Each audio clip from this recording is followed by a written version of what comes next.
ಓಂ ಶ್ರೀ ಗಣೇಶಾಯ ನಮಃ. ಓಂ ಶ್ರೀ ಗುರುಭ್ಯೋ ನಮಃ. ನಮಃ ಸೂರ್ಯಾಯ ಚಂದ್ರ ಮಂಗಳ ಬುಧಾಯ ಚ ಗುರು ಶುಕ್ರ ಶನಿಭ್ಯಶ್ಚ ರಾಹವೇ ಕೇತವೇ ನಮಃ. ನಮಸ್ತೆ. ಆಸ್ಟ್ರೋ ಆಚಾರ್ಯ ಗುರುಜಿ ವಾಹಿನಿಗೆ ತಮಗೆಲ್ಲರಿಗೂ ಆದರದ ಸ್ವಾಗತ. ವಾಹಿನಿಯನ್ನು ನಿರಂತರ ವೀಕ್ಷಿಸಿ ಪ್ರೋತ್ಸಾಹಿಸಿ ಸಬ್ಸ್ಕ್ರೈಬ್ ಮಾಡಿರುವಂಥ ತಮಗೆಲ್ಲರಿಗೂ ಅನಂತನಂತಹ ಧನ್ಯವಾದಗಳು ಸಲ್ಲಿಸುತ್ತಾ ಮಾಸ ಭವಿಷ್ಯದ ಕಾರ್ಯಕ್ರಮಕ್ಕೆ ಸ್ವಾಗತ. ಜೂನ್ ತಿಂಗಳ ಸಿಂಹರಾಶಿಯ ಭವಿಷ್ಯವನ್ನು ಈಗ ಅವಲೋಕಿಸೋಣ. ಸಿಂಹರಾಶಿಗೆ ಜೂನ್ ತಿಂಗಳಲ್ಲಿ ಬುಧಾದಿತ್ಯರಿಂದ ಶುಭ ಲಾಭ, ಆರೋಗ್ಯ, ಬಾಂಧವ್ಯ, ಸಮ್ಮಿಶ್ರ ಎಂಬಂತಹ ಒಂದು ವಾಕ್ಯ ಅನ್ವಯ ಆಗುತ್ತೆ. ಅದರಲ್ಲಿ ಬುಧ ಮತ್ತು ಸೂರ್ಯರ ಒಂದು ಚಲನೆ ನಿಮಗೆ ಪೂರಕವಾಗಿ ಹೆಚ್ಚಿನ ಲಾಭವನ್ನು ಆದಾಯವನ್ನು ಕೊಡುತ್ತದೆ. ಕರ್ಮ ಸ್ಥಾನ ಮತ್ತು ಲಾಭ ಸ್ಥಾನದಲ್ಲಿ ಅನುಕ್ರಮವಾಗಿ ಅಲ್ಲಿ ಸೂರ್ಯ ಮತ್ತು ಬುಧ ಗ್ರಹದ ವಿಶೇಷವಾದ ಅನುಗ್ರಹ ಪಡೆಯುವಂಥ ಒಂದು ಅವಕಾಶ ನಿಮಗೆ ಇರುತ್ತೆ. ಆದರೆ ಅಲ್ಲಿ ಆರೋಗ್ಯ ಮತ್ತು ಬಾಂಧವ್ಯದಲ್ಲಿ ಸಮ್ಮಿಶ್ರ ಅನ್ನೋದಕ್ಕೆ ಅಲ್ಲಿ ಇತರ ಕೆಲವು ಗ್ರಹಗಳ ಕೊರತೆ, ವಿಶೇಷವಾಗಿ ಅಲ್ಲಿ ಗುರು ಬಲ ನಿಮಗೆ ಈಗ ಇಲ್ಲದಾಗತ್ತೆ. ಜೂನ್ ಮೊದಲ ಭಾಗದಲ್ಲಿ ಆಗುವಂತಹ ಗುರುವಿನ ಪರಿವರ್ತನೆ ನಿಮಗೆ ಪೂರಕವಾಗಿರುವುದಿಲ್ಲ. ಗುರುವಿನ ಬಲ ಇಷ್ಟು ದಿನ ಇದ್ದಂತಹ ಸಿಂಹರಾಶಿಗೆ ಈಗ ಗುರು ಬಲ ನಷ್ಟ ಆಗುವಂಥದ್ದು. ಹಾಗಾಗಿ ಅಲ್ಲಿ ಗುರುವಿನ ಚಲನೆ ಮತ್ತು ಶನಿ ಮಹಾತ್ಮರ ಒಂದು ಚಲನೆ, ಶನಿ ಮಹಾತ್ಮರ ಒಂದು ಅಷ್ಟಮದ ಒಂದು ಚಲನೆ ನಿಮಗೆ ವಿಶೇಷವಾಗಿ ವಿರುದ್ಧವಾದ ಪ್ರಭಾವವನ್ನು, ರಾಹು ಕೇತುಗಳ ವಿರುದ್ಧವಾದ ಪ್ರಭಾವವನ್ನು, ಅದೇ ರೀತಿ ಮಂಗಳನ ವೈರುಧ್ಯವನ್ನು ನೀವೆಲ್ಲ ಎದುರಿಸಬೇಕಾಗುತ್ತೆ. ಹಾಗಾಗಿ 5 ಅಥವಾ 6 ಗ್ರಹಗಳ ವೈರುಧ್ಯವನ್ನು ಎದುರಿಸುವಂಥ ಒಂದು ಪ್ರಮೇಯ ನಿಮಗೆ ಈ ತಿಂಗಳಲ್ಲಿ ಎದುರಾಗುತ್ತೆ. ಗುರುಬಲ ಇದ್ದಾಗ ಇತರ ಗ್ರಹಗಳ ವೈರುಧ್ಯ ಇದ್ದರೂ ಅದನ್ನು ಪರಿಹಾರ ಮಾಡುವಂಥ ಒಂದು ಶಕ್ತಿ ಗುರುಬಲಕ್ಕಿರುತ್ತೆ. ಅಥವಾ ಅವೆಲ್ಲದಕ್ಕಿಂತಲೂ ಮಿಗಿಲಾಗಿ ಗುರುಬಲ ಸ್ವಲ್ಪ ಉತ್ತಮವಾದ ಫಲವನ್ನು ಕೊಡ್ತಿತ್ತು. ಆದರೆ ಇಷ್ಟು ದಿನ ಇದ್ದಂತಹ ಗುರುಬಲದ ನಷ್ಟ ಆಗುತ್ತೆ. ಹಾಗೆಂದು ಸೂರ್ಯನ ಮತ್ತು ಬುಧನ ಅನುಗ್ರಹದಿಂದ ನಮಗೆ ಆರಂಭದಲ್ಲಿ ವಿಶೇಷವಾಗಿ ಲಾಭ, ಹಣಕಾಸಿನ ವಿಚಾರವಾಗಿ ಉದ್ಯೋಗ, ವೃತ್ತಿ, ವ್ಯಾಪಾರ ವಿಶೇಷವಾಗಿ ಉತ್ತಮ ಇದೆ. ಇನ್ನು ಶೈಕ್ಷಣಿಕವಾಗಿ ಪಡೆಯುವಂಥ ವಿದ್ಯಾರ್ಥಿಗಳಿಗೂ ಅಂಥದ್ದೇನೂ ತೊಂದರೆಗಳೇನು ಆಗೋದಿಲ್ಲ. ಗುರುಬಲದ ಕೊರತೆ ಇದ್ದರೂ ಸಹಿತ ಆರಂಭದಲ್ಲಿ ಸ್ವಲ್ಪ ನಿಮಗೆ ಸೂರ್ಯ ಮತ್ತು ಬುಧರ ಒಂದು ವಿಶೇಷವಾದ ಬೆಂಬಲ ಇರುವ ಕಾರಣ ನಿಮಗೆ ಶಿಕ್ಷಣದಲ್ಲಿ, ವೃತ್ತಿಯಲ್ಲಿ, ಉದ್ಯೋಗದಲ್ಲಿ ಅಥವಾ ಉದ್ಯೋಗ ಪಡೆಯುವಂತಹ ಪ್ರಯತ್ನ, ಉತ್ತಮವಾದ ಸೀಟು ಪಡೆಯುವಂಥ, ಶಿಕ್ಷಣ ಪಡೆಯುವಂಥ, ಸೀಟು ಪಡೆಯುವಂಥ ಒಂದು ಅವಕಾಶ ಮುಂತಾದ ವಿಚಾರಗಳಿಗೆ ಅನೇಕ ಉತ್ತಮ ಫಲಗಳು ಸಿಂಹರಾಶಿಯವರಿಗೆ ಆಗಬಹುದು.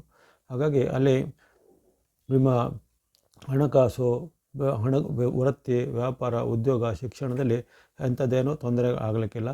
ಆದರೆ ಈ ಆರೋಗ್ಯ ಮತ್ತು ಬಾಂಧವ್ಯ, ಮನಸ್ಥಿತಿಗಳ ಮೇಲೆ, ಮಾತು ನಡವಳಿಕೆ ಮೇಲೆ ಎಚ್ಚರಿಕೆ ಹೆಚ್ಚಬೇಕು.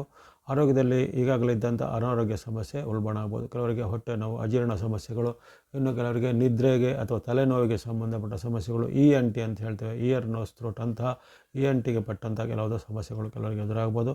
ಇನ್ನು ಕೆಲವೊಬ್ಬರಿಗೆ ಆಹಾರ ಅಥವಾ ಹವಾಮಾನ ವೈಪರೀತ್ಯದಿಂದ ಆಗುವಂತಹ ಏನಾದರೂ ಅನಾರೋಗ್ಯ ಸಮಸ್ಯೆಗಳು ಕಾಡ್ಬೋದು. ಹಾಗಾಗಿ ಆರೋಗ್ಯದ ವಿಚಾರವಾಗಿ ಸ್ವಲ್ಪ ಎಚ್ಚರಿಕೆ ಹೆಚ್ಚಬೇಕು. ಹಾಗೆಯೇ ಬಾಂಧವ್ಯ ಮತ್ತು ಮಾತು ನಡವಳಿಕೆ, ಬಾಂಧವ್ಯ ಅಂದರೆ ಅಲ್ಲಿ ತಂದೆ ಮಕ್ಕಳ ಬಾಂಧವ್ಯ, ಪತಿ ಪತ್ನಿ ಅಥವಾ ಸಹೋದರರದು ಅಥವಾ ಸಹೋದ್ಯೋಗಿಗಳು, ಹೀಗೆ ಬಾಂಧವ್ಯವನ್ನು ಸ್ವಲ್ಪ ಸರಿಯಾಗಿ ತೂಗಿಸ್ಕೋಬೇಕು. ಇನ್ನು ವೃತ್ತಿ ಅಥವಾ ಉದ್ಯೋಗ ಜಾಗದಲ್ಲಿ ಸಹ ಹಾಗೆ ಕೆಲವೊಮ್ಮೆ ಕಿರಿಕಿರಿ, ಆಪಾದನೆ, ಆರೋಪಗಳು ಬರುವಂಥದ್ದು. ಇಷ್ಟು ದಿನ ಇದ್ದಂತಹ ಗುರುಬಲದ ಒಂದು ಸುಲಲಿತವಾದ ಪ್ರಭಾವ ನಿಮಗೆ ಲಾಭದಲ್ಲಿತ್ತು. ಈಗ ವ್ಯಯ ಅಂದರೆ ನಷ್ಟದಲ್ಲಿ ಆಗುವಂಥ ಗುರುವಿನ ಪ್ರಭಾವ. ಹೀಗೆ ಗುರುವಿನ ಒಂದು ರಾಶಿ ಪರಿವರ್ತನೆಯ ಪ್ರತ್ಯೇಕ ವಿಡಿಯೋ ಈಗಾಗಲೇ ಪ್ರಸಾರ ಮಾಡಿದ್ದೇನೆ. ಅದನ್ನು ವೀಕ್ಷಿಸಿದವರಿಗೆ ಧನ್ಯವಾದ. ವೀಕ್ಷಿಸದೇ ಇದ್ದವರು ಅಲ್ಲಿ ಪ್ರತಿ ರಾಶಿಗೂ ಗುರುವಿನ ಪ್ರಭಾವ ಮುಂದಿನ 1 ವರ್ಷವರೆಗೆ ಹೇಗೆ ಇರುತ್ತೆ ಅನ್ನೋದರ ಒಂದು ವಿವರವಾದ ಒಂದು ವಿವರಣೆಗಳಿರ್ತವೆ, ಅದನ್ನು ಗಮನಿಸಿಕೊಳ್ಳಿ. ಹಾಗಾಗಿ ಗುರು ನಿಮಗೆ ನಷ್ಟದಲ್ಲಿರುವ ಕಾರಣ ನಿಮಗೆ ಅಲ್ಲಿ ಆತಂಕ, ಭಯ, ನಷ್ಟ, ಕಲಹ, ದಾಂಪತ್ಯ ವಿವಾದ ಅಥವಾ ವೈಯಕ್ತಿಕ ವಿವಾದ ಇವೆಲ್ಲವೂ ನಿಮಗೆ ಸುತ್ತುವರಿಯಬಹುದು. ಅದು ಆರಂಭದಲ್ಲೇ ನಿಮಗೆ ವ್ಯಕ್ತ ಆಗ್ಬೋದು. ಈ ಜೂನ್ ತಿಂಗಳ ಆರಂಭದಲ್ಲೇ ಅದು ವ್ಯಕ್ತ ಆಗುವಂಥದ್ದು. ಇನ್ನು ಶನಿ, ರಾಹು, ಕೇತು ಎಂಬಂತಹ 3 ಗ್ರಹಗಳು ಸಹ ನಿಮಗೆ ವೈರುಧ್ಯವನ್ನೇ ಮಾಡುತ್ತಿರುವ ಕಾರಣ ಅದರ ಪರಿಣಾಮವಾಗಿ ಕೆಲವೊಮ್ಮೆ ನಿಮಗೆ ಅಹಿತಕರವಾದ ಘಟನೆ, ಮೇಲಾಧಿಕಾರಿಗಳ ಜೊತೆಗೆ, ಸರ್ಕಾರಿ ಅಧಿಕಾರಿಗಳ ಜೊತೆಗೆ ಅಥವಾ ಇಲಾಖೆಯ ವ್ಯಕ್ತಿಗಳ ಜೊತೆಗೆ ಅಥವಾ ನಿಮ್ಮದೇ ಬಂಧು ಮಿತ್ರರ ಜೊತೆಗೆ ಮನಸ್ತಾಪ ಅಥವಾ ಅಭಿಪ್ರಾಯ ಭೇದಗಳು ಬರುವಂಥದ್ದೆಲ್ಲ ಸಾಧ್ಯ ಆಗುತ್ತೆ. ಇನ್ನು ಸ್ವಂತ ಉದ್ಯಮ, ವ್ಯಾಪಾರ, ಕೈಗಾರಿಕೆ, ಇಂಡಸ್ಟ್ರಿ ಎಲ್ಲ ನಡೆಸೋರು ಇಷ್ಟು ದಿನ ಎಲ್ಲ ಚೆನ್ನಾಗಿ ನಡೀತಾ ಇದ್ದ ನಿಮ್ಮ ಕೈಗಾರಿಕೆ ವ್ಯಾಪಾರದಲ್ಲಿ ದಿಢೀರನೇ ಏನಾದರೂ ಹಿನ್ನಡೆ ಆಗುವಂಥದ್ದು ಅಥವಾ ನಿಮಗೆ ಆಕಸ್ಮಿಕ ಲಾಭ ಆಗ್ತಿದ್ದ ಒಂದು ಅವಕಾಶಗಳು ತಪ್ಪಿ ಹೋಗಿ ಈಗ ಆಕಸ್ಮಿಕ ನಷ್ಟಗಳು ಆಗುವಂಥದ್ದು.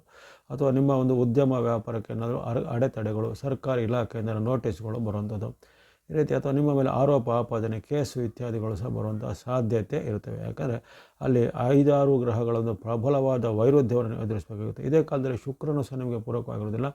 ಶುಕ್ರನ ಚಲನೆ ಸಹ ನಿಮಗೆ ದಶಮದಲ್ಲಿ ನಿಮ್ಮ ರಾಶಿಯ 10ನೇ ಮನೆಯಲ್ಲಿರುವಂಥ ಶುಕ್ರನು ನಿಮಗೆ ಆರಂಭದ ಮೊದಲ ವಾರದಲ್ಲಿ ನಿಮಗೆ ಹೆಚ್ಚಿನ ಬೆಂಬಲ ಇರುವುದು. ನಂತರದ ವಾರದಲ್ಲಿ ಅಂದರೆ ಸುಮಾರು 8ನೇ ತಾರೀಕಿನ ಬಳಿಕ ಶುಕ್ರನ ಪರಿವರ್ತನೆ ಆಗ್ತಿದ್ದಂತೆ ಆ ಬಳಿಕ ಸ್ವಲ್ಪ ಶುಕ್ರನ ಅನುಗ್ರಹ ಎಲ್ಲ ಆಗುತ್ತೆ. ಹಾಗಾಗಿ ಒಟ್ಟಿನಲ್ಲಿ ಈ ಜೂನ್ ತಿಂಗಳ ಆದಿಭಾಗ ನಿಮಗೆ ಸ್ವಲ್ಪ ಅನೇಕ ಸವಾಲು ಸಂಕಷ್ಟಗಳನ್ನು ಕೊಡ್ಬೋದು. ಜೊತೆಗೆ ಮಧ್ಯ ಭಾಗದಲ್ಲಿ ಆರೋಗ್ಯ ಸಮಸ್ಯೆ ಬರ್ಬೋದು. ಕೊನೆಯ ಭಾಗದಲ್ಲಿ ವೈಯಕ್ತಿಕವಾದ ಒಂದು ವಿಚಾರಗಳಲ್ಲಿ ಏನೋ ತೊಂದರೆಗಳೆಲ್ಲ ಬರ್ಬೋದು. ಹಾಗೆ ಒಟ್ಟಿನಲ್ಲಿ ನೀವು ತನು ಮನ ಧನದ ಒಂದು ಎಚ್ಚರಿಕೆಯಲ್ಲಿ ಜೂನ್ ತಿಂಗಳನ್ನು ಕಳಿಬೇಕಾಗತ್ತೆ.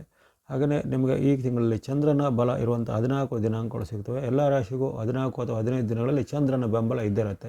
ಯಾಕಂದರೆ ಚಂದ್ರನ ರಾಶಿ ಪರಿವರ್ತನೆ ಪ್ರತಿ 2 ದಿನಕ್ಕೆ ಆತನು ರಾಶಿ ಪರಿವರ್ತನೆ ಮಾಡ್ತಾನೆ. ಕೆಲವೊಂದು ದಿನ 2 ದಿನ 2 ದಿನ ಮುಂತಾದವುಗಳ ಅವಧಿಯಲ್ಲಿ ಚಂದ್ರನ ಪರಿವರ್ತನೆ ಆಗ್ತಿರೋ ಕಾರಣ ನಿಮಗೆ ಚಂದ್ರನ ಬೆಂಬಲ ಇರುವಂಥ ಡೇಟ್ಗಳನ್ನು ಗಮನಿಸಿಕೊಳ್ಳಿ. ಜೂನ್ 4, 5, 6, 7, 8 ನಿರಂತರವಾಗಿ 3 ದಿನ ಇರ್ತದೆ. 4, 5, 6, 7, 8ರಲ್ಲಿ ನಿಮಗೆ ಚಂದ್ರನ ವಿಶೇಷವಾದ ಬೆಂಬಲ ಇರುವಂತಹ ಶುಭ ದಿನ. ಯಾವುದೇ ಪ್ರಮುಖ ಕೆಲಸ ಕಾರ್ಯಗಳಿದ್ದರೆ, ಒಪ್ಪಂದ, ಸಹಿ, ಭೇಟಿ ಮುಂತಾದವುಗಳಿದ್ದರೆ ಮಾಡ್ಕೋಬೋದು. ಆ ಬಳಿಕ 13, 14, 15, 16 13, 14, 15, 16ರಲ್ಲಿ ಕರ್ಮ ಮತ್ತು ಲಾಭ ಸ್ಥಾನದಲ್ಲಿ ಚಂದ್ರನ ವಿಶೇಷವಾದ ಬೆಂಬಲ ಲಾಭದಾಯಕವಾಗಿರುತ್ತೆ. ಪ್ರಮುಖವಾದ ಕೆಲಸ ಕಾರ್ಯಗಳನ್ನು ಈ ಡೇಟ್ಗಳಲ್ಲಿ ಮಾಡ್ಬೋದು. ಆ ಬಳಿಕ ನಿಮಗೆ ಬರುವಂಥದ್ದು 19, 20, 21 19, 20, 21ರಲ್ಲಿ ನಿಮಗೆ ವಿಶೇಷವಾಗಿ ಚಂದ್ರನ ಬೆಂಬಲ ಅದ್ಭುತವಾಗಿರುತ್ತೆ. ಆರೋಗ್ಯ, ಹಣಕಾಸು, ಉದ್ಯಮದಲ್ಲಿ ಬಹಳ ಪ್ರಗತಿಯಾಗೋಕ್ಕೆ ಸಹಾಯ ಇದೆ. ಆ ಬಳಿಕ ಬರುವಂಥದ್ದು 24, 25, 26 ನಿರಂತರವಾಗಿ 3 ದಿನ 24, 25, 26ರಲ್ಲಿ ಮತ್ತೊಮ್ಮೆ ನಿಮಗೆ ಚಂದ್ರನ ಬಲ ಇರುವಂಥ ಅವಕಾಶ ಬರುತ್ತೆ. ಹಾಗಾಗಿ ಸುಮಾರು 14 ಡೇಟ್ಗಳಲ್ಲಿ ನಿಮಗೆ ಈ ತಿಂಗಳಲ್ಲಿ ಚಂದ್ರನ ಬೆಂಬಲ ಇರುವಂತಹ ದಿನಾಂಕಗಳಿವೆ. ಆ ದಿನಾಂಕಗಳನ್ನು ಪ್ರಮುಖವಾದ ಕೆಲಸ ಕಾರ್ಯಗಳಿಗೆ ಬಳಸಿಕೊಳ್ಳುವಂಥದ್ದು. ಇನ್ನು ಬಣ್ಣಗಳ ವಿಚಾರ ಗಮನಿಸಿದರೆ ನಿಮಗೆ ಮಾಸಪೂರ್ತಿ ಇರುವಂಥದ್ದು ರವಿಯ ಅನುಗ್ರಹ ಮಾತ್ರ. ಹಾಗಾಗಿ ಆರೆಂಜ್ ಅಥವಾ ಕೇಸರಿ ಬಣ್ಣ ಮತ್ತು ಸಂಖ್ಯೆ 1 ಆರೆಂಜ್ ಅಥವಾ ಕೇಸರಿ ಬಣ್ಣ ಮತ್ತು ಸಂಖ್ಯೆ 1 ನಂಬರ್ 1ಅನ್ನು ತಿಂಗಳ ಪೂರ್ತಿ ಬಳಸುವಂಥದ್ದು. ಇನ್ನು ಗ್ರೀನ್ ಅಥವಾ ಹಸಿರು ಬಣ್ಣ ಸಂಖ್ಯೆ 5 ನಿಮಗೆ 21ರವರೆಗೆ ಬುಧಾನುಗ್ರಹ ಇದೆ. ಹಾಗಾಗಿ ತಿಂಗಳ ಆರಂಭದಿಂದ 21ನೇ ತಾರೀಕುವರೆಗೂ ಗ್ರೀನ್ ಅಥವಾ ಹಸಿರು ಬಣ್ಣ ಮತ್ತು ಸಂಖ್ಯೆ 5ಅನ್ನು ಬಳಸುವಂಥದ್ದು. ಅದೇ ರೀತಿ ವೈಟ್ ಅಥವಾ ಬಿಳಿಯ ಬಣ್ಣ ಶುಕ್ರನ ಸಂಕೇತ. ನಿಮಗೆ 8ನೇ ತಾರೀಕಿಂದ ಶುಕ್ರನ ಅನುಗ್ರಹ ಆರಂಭ ಆಗುವಂಥದ್ದು. ಹಾಗಾಗಿ ಜೂನ್ 8ರಿಂದ ತಿಂಗಳ ಕೊನೆವರೆಗೂ ನೀವು ವೈಟ್ ಅಥವಾ ಬಿಳಿಯ ಬಣ್ಣ ಸಂಖ್ಯೆ 6ಅನ್ನು ಬಳಸಿಕೊಳ್ಳುವಂಥದ್ದು. ಚಂದ್ರನ ಬೆಂಬಲ ಇರುವಂತಹ ಡೇಟ್ಗಳಲ್ಲಿ ನೀವು ವಿಶೇಷವಾಗಿ ಸ್ನೋ ಅಥವಾ ಹಿಮದ ಬಣ್ಣ ಮತ್ತು ಸಂಖ್ಯೆ 2ಅನ್ನು ಬಳಸ್ಕೊಳ್ಬೋದಾಗಿದೆ. ಹಾಗಾಗಿ ಅಲ್ಲಿ ನಿಮಗೆ ಸೂರ್ಯ ಬುಧರ ಒಂದು ಕೃಪೆ ಹೊರತುಪಡಿಸಿದರೆ ಮಧ್ಯದಲ್ಲಿ ಆರಂಭವಾಗುವಂಥ ಶುಕ್ರನ ಕೃಪೆ ಮತ್ತು ಮಧ್ಯಕ್ಕೆ ಸಿಗುವಂಥ ಚಂದ್ರನ ಕೃಪೆ ಅಷ್ಟೇ ನಿಮಗೆ ರಕ್ಷಣೆ ಆಗಿರುತ್ತೆ. ಅದನ್ನು ಗಮನದಲ್ಲಿಟ್ಟುಕೊಂಡು ನಿಮ್ಮ ಒಂದು ಈ ತಿಂಗಳ ಎಚ್ಚರಿಕೆಯಲ್ಲಿ ಇರಬೇಕು. ಇನ್ನು ದೋಷಗಳ ನಿವಾರಣಾರ್ಥವಾಗಿ ಗಣೇಶ, ಸುಬ್ರಹ್ಮಣ್ಯ, ನಿಮ್ಮ ಕುಲದೇವರು ಅಥವಾ ಕುಲದೇವಿಯನ್ನು ಸ್ಮರಣೆ ಮಾಡುವಂಥದ್ದು, ಗುರು ದತ್ತಾತ್ರೇಯರ ಮಾಡುವಂಥದ್ದು. ಗುರು ಬಲದ ಕೊರತೆ ಇದೆ. ಅದೇ ರೀತಿ ಗುರು ಸ್ವರೂಪವನ್ನು ಯಾವುದೇ ರೀತಿ ಭಕ್ತಿ ಮಾಡುವಂಥದ್ದು, ಹನುಮಾನ್, ಆಂಜನೇಯ ಭಕ್ತಿ ಮಾಡುವಂಥದ್ದು, ಶನಿ ದೋಷ ನಿವಾರಣಾರ್ಥಕವಾಗಿ, ಕೇತುವಿನ ದೋಷ ನಿವಾರಣಾರ್ಥವಾಗಿ ದುರ್ಗಾದೇವಿ, ಗಣಪತಿ ಅಥವಾ ನರಸಿಂಹಸ್ವಾಮಿ ಮುಂತಾದ ಭಕ್ತಿ ಮಾಡುವಂಥದ್ದು. ಈ ರೀತಿ ಭಕ್ತಿ ಮಾರ್ಗ, ಧರ್ಮ ಮಾರ್ಗ, ದಾನ ಮಾರ್ಗದ ಮೂಲಕ ನಿಮ್ಮ ದೋಷವನ್ನು ಕಳೆದುಕೊಳ್ಳಿ. ಎಲ್ಲ ಸಿಂಹರಾಶಿಯವರಿಗೆ ಜೂನ್ ತಿಂಗಳು ಶುಭದಾಯಕವಾಗಲಿ. ವಾಹಿನಿಯ ಪ್ರೋತ್ಸಾಹಕ್ಕೆ ಧನ್ಯವಾದಗಳು. ಸಬ್ಸ್ಕ್ರೈಬ್ ಮಾಡಿ ಪ್ರೋತ್ಸಾಹಿಸಿ. ಸರ್ವೇಷಾಂ ಸನ್ಮಂಗಲಾನಿ ಭವಂತು.